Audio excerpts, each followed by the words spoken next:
Olá, eu sou César Vanucci, repórter, e você está em Percepção. O roncador é um pedaço matogrossense deste colosso continental brasileiro, marcado por forte simbolismo místico e ecumênico. Ali funciona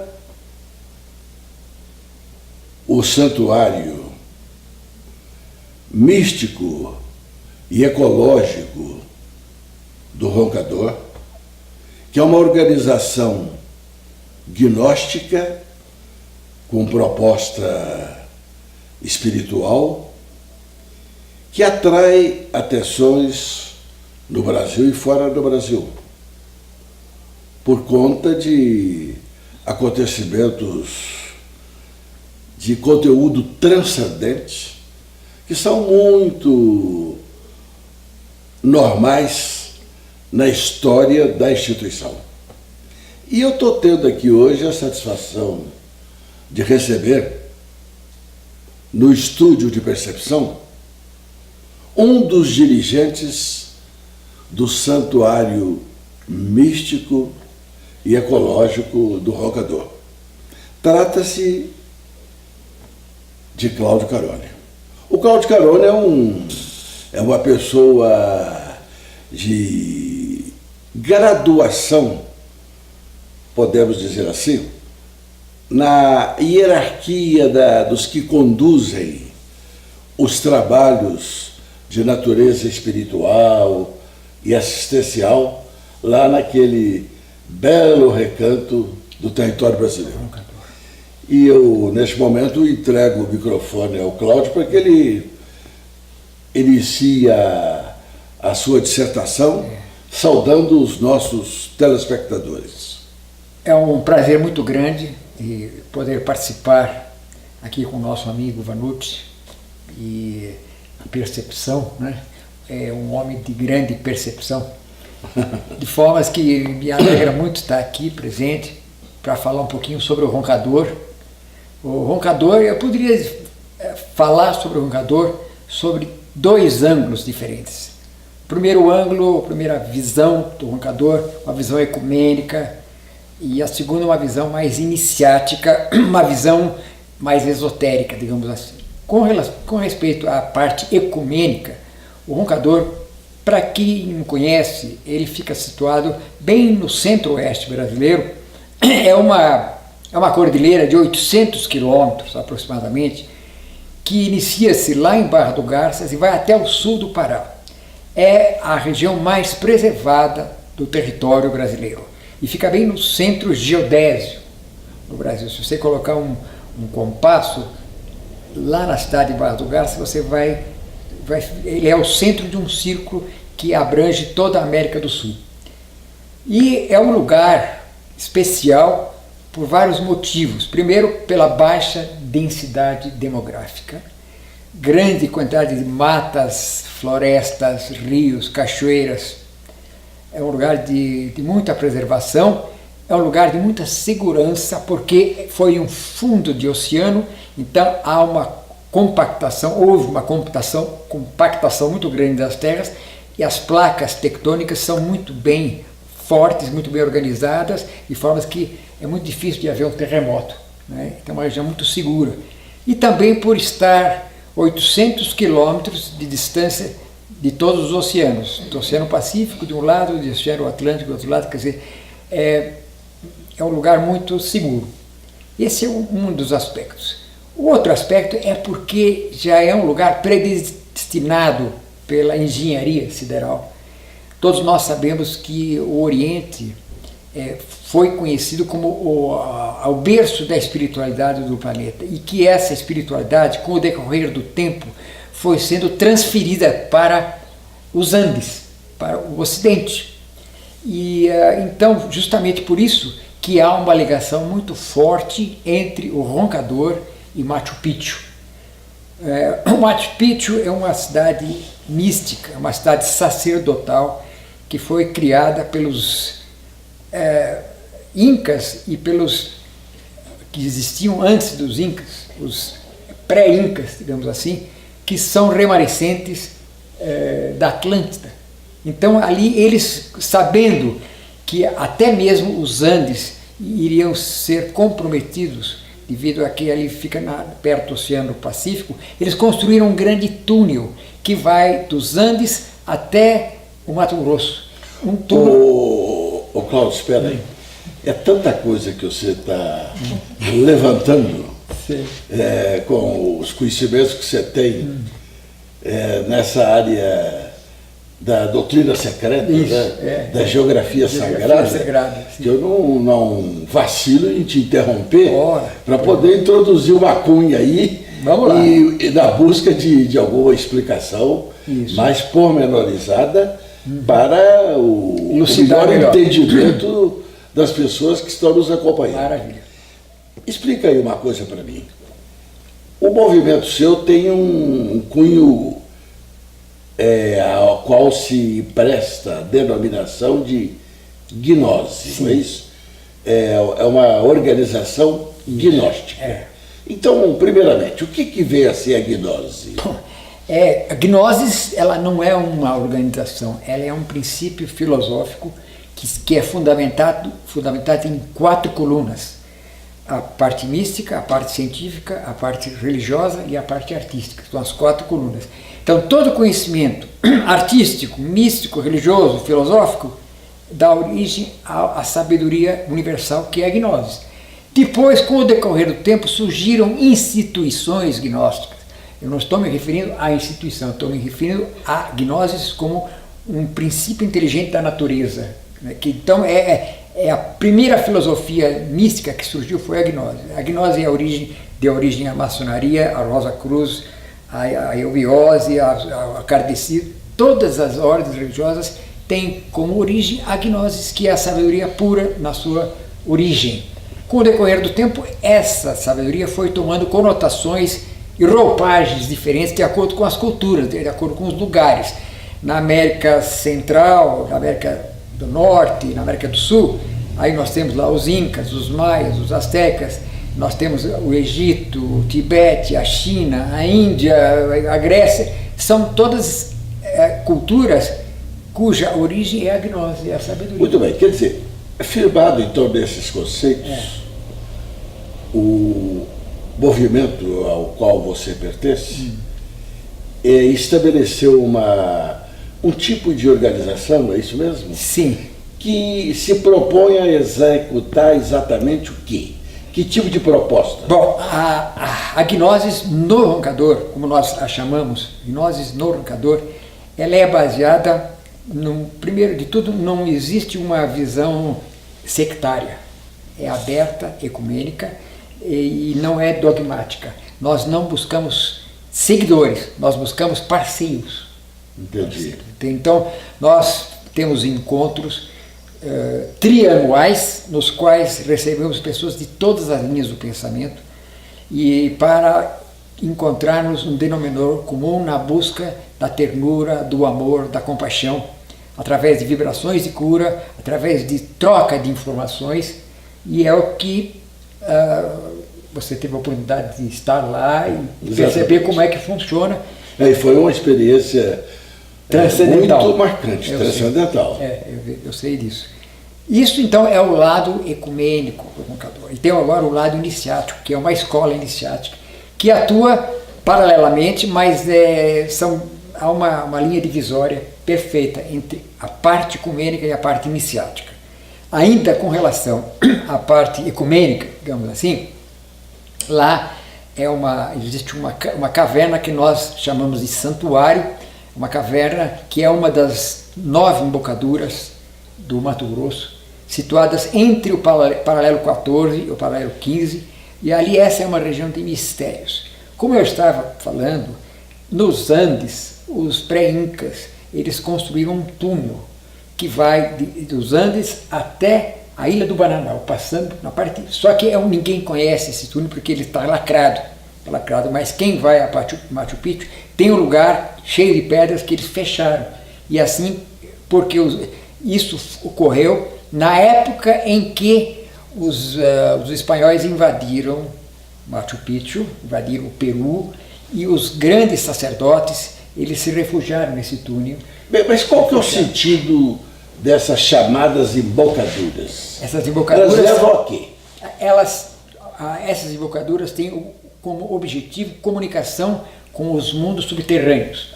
Mundo subterrâneo? Mundos subterrâneos, esse mundo subterrâneo, preciso explicar como que eles são. O que seria mundo subterrâneo? Nós temos o Agarte, que é toda a região situada no interior da Terra. Essa região, no interior da Terra, ela é composta dos 4 elementos que nós conhecemos: água, terra, fogo e ar. Lá existem mares, montanhas, existe o magma, que é o fogo, e existe o ar onde você respira. Quer dizer, a Terra não é um corpo maciço, é oco, ela tem espaços internos. Isso já está provado. A maior parte das entradas são nos polos. E além dos polos existem as embocaduras, que são as redes de cavernas que existem por todo o planeta. Cláudio, deixa eu interromper mais uma vez para fazer uma outra pergunta para você, que ela é muito fundamental para os pormenores que nós estamos ansiosos por ouvir a respeito de mundo subterrâneo. Isso tem a ver com aquela teoria da Terra Oca, ou seja, uma teoria construída a partir de revelações que teriam sido formuladas por um almirante americano chamado Byrd, que teria, de repente... entrado de avião no Polo Norte. No Polo Norte, entrado de avião, num mundo surpreendente, cheio de exuberante natureza, isso mesmo. E com presença, segundo o que consta, de vida inteligente. É isso mesmo? É isso mesmo. Só que isso preciso explicar melhor, porque o Agarte ele é formado do Duat, D-U-A-T, que é a região do mundo subterrâneo mais próximo à superfície da Terra.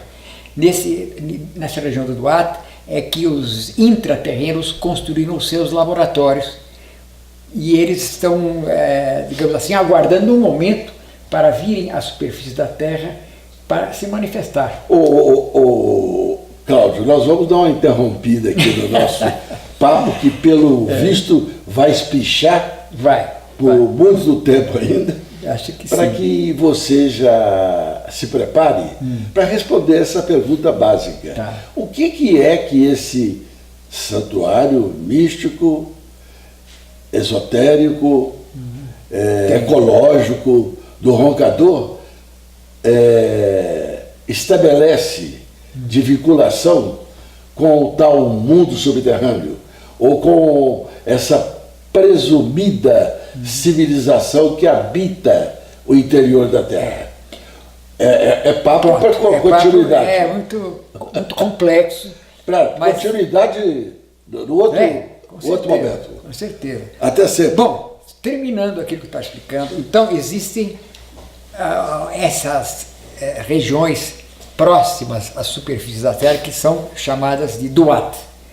E existe o Agarte, que é todo o interior da Terra. E existe o Shambhala, que é bem no interior da Terra. O Shambhala é de difícil ou quase impossível acesso para nós no estado em que nós nos encontramos em termos de vibração e em termos de composição físico-atômica. Praticamente é o lugar onde se encontram os mestres ascensionados, indivíduos que já adquiriram um nível de consciência superior, que já fizeram uma revolução, se transformaram em mutantes, seres que já dominaram a matéria, tiveram do mundo da matéria, dominaram a vida. Então aí eles têm acesso a essa região do Shambhala. No Duat são mestres que estão ainda se preparando para chegarem ao Shambhala, mas que têm uma missão aqui conosco, na superfície da Terra. E eles, qual é a nossa relação com ele? Agora respondo a sua pergunta. Nós somos instruídos por um mestre que vive no Duat, que é um mestre ascensionado e que tem todo um conhecimento desse processo de transição que nós estamos vivendo agora aqui na Terra. Então nós temos contato e temos um instrumento de contato com esse mestre que você conheceu pessoalmente e que te... Como? A nossa a Deusinha, a Vestal do... Vestal do Roncador, que ela é a portadora, ela é que transmite os conhecimentos desse mestre ascensionado dos mundos subterrâneos que vive numa região do Duarte, né? Ele vive lá, mas ele pode se manifestar em qualquer lugar, porque um mestre ascensionado tem o domínio da terceira, da quarta e da quinta dimensão. Ele tem essa possibilidade de viajar pelo espaço, a velocidade da luz, porque eles têm o domínio da luz. Bom, então nós estamos lá como aprendizes numa escola iniciática, né? Nessa escola iniciática, o que é que nós estamos aprendendo na escola iniciática? Eu gosto de falar muito em termos de síntese. Sintetizando, nós estamos lá para fazer uma revolução biológica, uma transformação no corpo, para adquirirmos condições de termos contato com esses seres do Duarte. Ô Cláudio, me explica uma coisa aí. Você está se referindo a seres com iluminação superior, né? Isso. Seres iluminados, seres de luz. Sim. Poderia dar essa denominação? Pode sim. Bem, pergunto agora para você. Eles são seres vivos com durabilidade de vida terrena? São seres que já dispensam a matéria e que ficam apenas no plano da vivência espiritual? Explique melhor isso para nós. Aqueles que são ascensionados, sim. Mas no interior da Terra existem pessoas de carne e osso como nós, mas que estão num processo mais evoluído do que nós. Mas existe toda uma hierarquia. Existem seres de diversos níveis de consciência também nos mundos internos, não são só... Mas do ponto de vista de vivência física? De vivência física são diferentes, são muito diferentes. Sim. Não, sim, mas... São adaptados àquela circunstância no interior da Terra. Mas eles adquiriram, por exemplo, a imortalidade física? Aqueles que são ascensionados, sim, mas nem... E há os que não? Há os que não, com certeza. A imortalidade... Nós temos duas coisas distintas. O elixir da longevidade, que nós podemos alcançar aqui na Terra ou em qualquer lugar, desde que nós tenhamos uma vida equilibrada, aumentar os nossos dias de vida. Boa alimentação, boa respiração, saber utilizar corretamente a matéria-prima da vida. Qual é a matéria-prima da vida? A energia criadora. Então tudo isso pode nos aumentar o tempo de vida. Podemos adquirir o elixir da longa vida. Agora, a outra coisa é o elixir da imortalidade. E o elixir da imortalidade é algo que só pode alcançar aqueles que já adquiriram o domínio da vida, que já transcenderam o mundo da matéria, que já transformaram este corpo em luz. Quer dizer, que são seres que já passaram por todo um processo iniciático avançado, que já fizeram uma grande revolução física. Então eles prescindem do corpo físico. Eles têm corpos eletrônicos, mas de uma altíssima vibração. Só que eles sabem como baixar a sua vibração para se manifestar aqui no mundo tridimensional quando quiserem. Mas eles fazem isso só numa circunstância muito especial, porque é muito complicado você estar vivendo num nível vibratório muito alto e baixar essa vibração. Ô Cláudio, algo me intriga nesse tipo de revelação fascinante que você está fazendo aqui. Vamos lá. Nós temos um universo pontilhado de corpos celestes, físicos, celestes, né? Vamos chamar assim. São sextilhões, zilhões de corpos celestes, presumivelmente povoados por inteligências com graus de tecnologia os mais variados. Né? Na minha crença é assim. Tem muita gente, a própria ciência tem uma certa dificuldade de absorver um tipo de conceito desse. Mas, na minha concepção.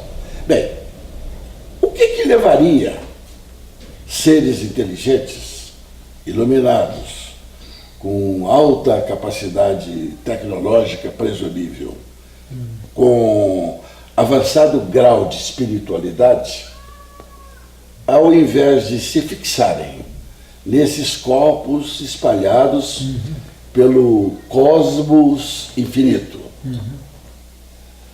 a deixarem de povoar esses corpos para virem para o interior de um planeta minúsculo, uma ilhota, segundo Aldous Huxley, né, perdida no oceano das inexplicabilidades do infinito espaço. Olha, a ciência de vanguarda já está aceitando a existência da Terra oca, não só no nosso planeta, mas em todos os planetas do sistema solar, pelo menos desse nosso sistema solar. Porque nós vivemos dentro de um sistema, que é o chamado sistema de Oort, que os planetas giram ao redor do Sol, de tal forma que se todos os planetas fossem maciços, não haveria sustentabilidade desse sistema. Quer dizer que todos os planetas são ocos e todos eles têm vida no interior. E a vida no interior dos planetas é muito mais saudável, muito mais segura do que na superfície, porque existem menos leis. Aqui nós vivemos sobre uma grande quantidade de leis sujeitos à mudança do tempo, à temperatura. Lá tudo é mais estável, a temperatura, a vida é mais estável e a vida é muito mais longa, muito mais saudável. Isso ainda vai ser descoberto pela ciência um dia. Mas eu volto à sua reflexão anterior, dizendo o seguinte: você imagina uma coisa, no universo já se constatou a existência de 200 bilhões de galáxias. E em cada uma dessas galáxias são 100 bilhões de estrelas. E em cada estrela são bilhões e bilhões de planetas. E nós estamos num planeta entre 12 que giram ao redor de um Sol que faz parte de 100 milhões de sóis, que faz parte de 200 milhões de galáxias. O que é que nós somos diante do universo?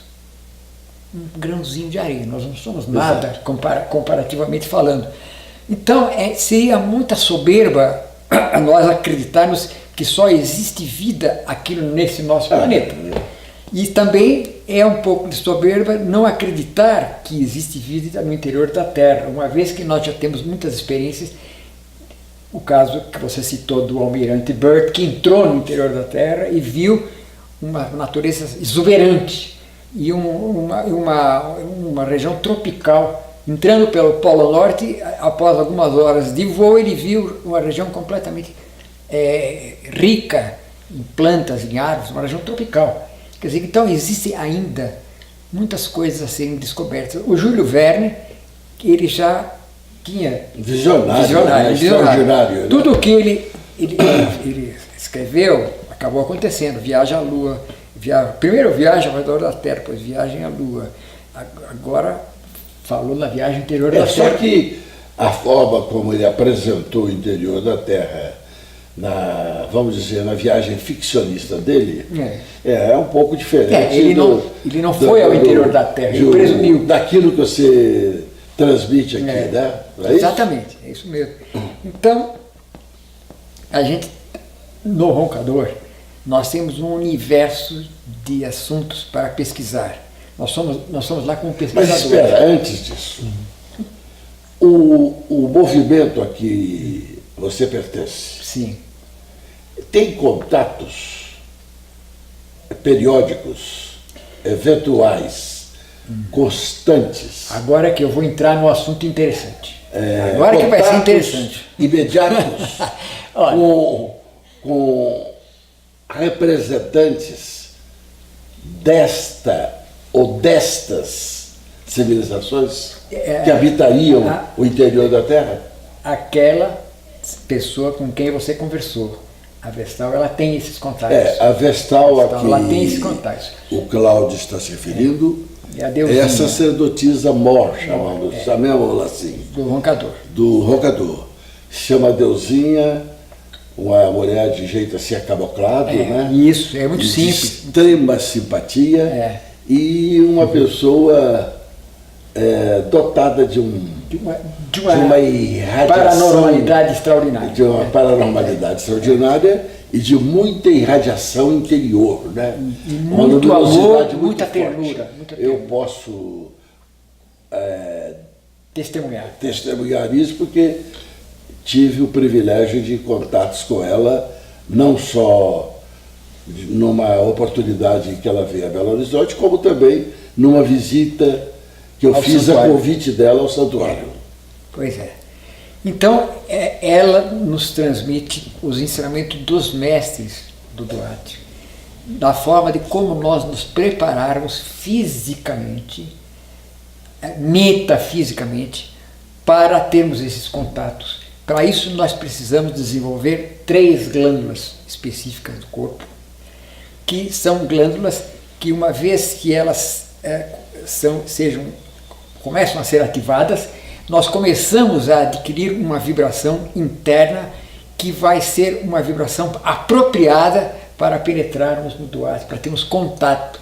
Porque no momento, no estado em que nós nos encontramos, seria praticamente impossível ter contatos duradouros com esses seres que vivem lá no interior, porque é uma vibração diferente da que nós temos aqui na superfície. Bom, como é que nós começamos esse trabalho? Primeiro de tudo, o trabalho é de autoconhecimento. Não adianta nada você ter todas as fórmulas alquímicas de como penetrar nos mundos subterrâneos se você não tiver um trabalho sobre você mesmo, que é o trabalho de autopsicoanálise, de autoconhecimento. Você conhecer os seus estados mórbidos, conhecer os seus egos, conhecer aonde é que você perde a energia no dia a dia. Saber diferenciar entre a vida de sobrevivência e a nossa existência. Nós gastamos 90% do nosso tempo para a nossa sobrevivência e nós não investimos praticamente na nossa existência. O que é a existência? É a vida em que se manifesta a nossa alma. Quer dizer que nós não investimos na nossa alma. Nós temos que nos tornar seres puros, inocentes, para com esse conhecimento temos direito de ir a esse encontro desses seres. Então, o problema não é técnicas de conhecimento, é transformação interna, transformação psicológica. Esse é o grande obstáculo que as pessoas encontram. Elas querem os conhecimentos, querem entrar nos portais, querem respirações específicas, querem mantras. A chave do roncador, ela se chama vitriol, que é uma chave alquímica. Como chama? Vitriol. Qual o significado da Visita o interior da terra e, transmutando, encontrarás a pedra oculta, que é um símbolo muito conhecido na maçonaria, porque é um símbolo alquímico. Quer dizer, visitar o interior da terra e lá encontrar a pedra oculta. O que é a pedra oculta? É a pedra filosofal. Com a pedra filosofal, você encontra o elixir da imortalidade, o dom da medicina, o despertar da Kundalini. Ou seja, é um prêmio que recebe o iniciado quando ele alcança certos estados internos iniciáticos, digamos assim. Então, o que acontece? Temos que entrar dentro da terra para conhecer a pedra oculta. Mas antes de entrarmos na terra, nós temos que entrar dentro da nossa terra, visitar a nós mesmos. A pedra oculta está dentro de nós mesmos. Então nós temos que aprender a entrar no nosso mundo interno. E isso é possível através de uma mudança de forma de pensar, uma forma de nós investirmos na nossa chispa divina, na nossa essência. E isso é uma transformação psicológica, isso é uma grande alquimia psicológica. Muito bem. Ô Cláudio, nós vamos dar uma nova interrupção. Ótimo. Para depois prosseguirmos nesse relato tão instigante que você faz a respeito do trabalho realizado lá no Roncador. Muito. Tá bom.